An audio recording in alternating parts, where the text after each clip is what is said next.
is 50/50 Boys again, and today my dad is gonna do a food review. So let him talk.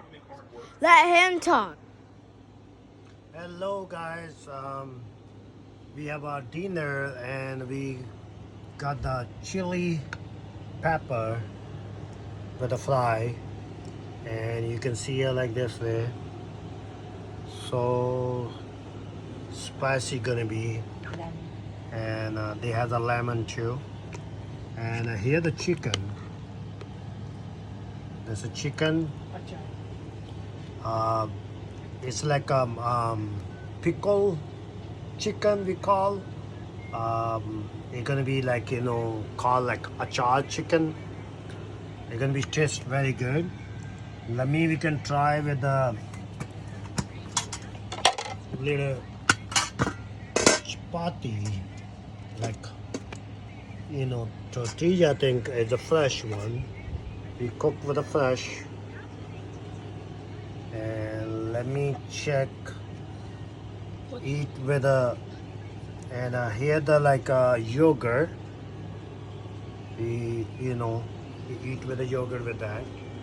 And here the chili things. Let's see. We can try with the chili. And we're gonna a little bit with the chicken sauce with that. And let's see.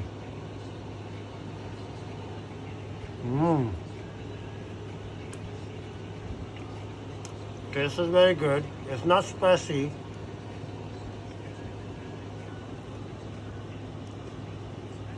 Both have a good taste. I think that there's a chicken with has a pickle with that, like a char gosht. If my viewers in the Pakistan and other country, they maybe know. For India, that's a achar gosht. It's very good. It tastes very good. See you. We have I'm gonna tell you guys, I have a 982 subscriber right now. We got 18 more subscribers. Please help us to subscribe the channel. 50/50 boy and dad out.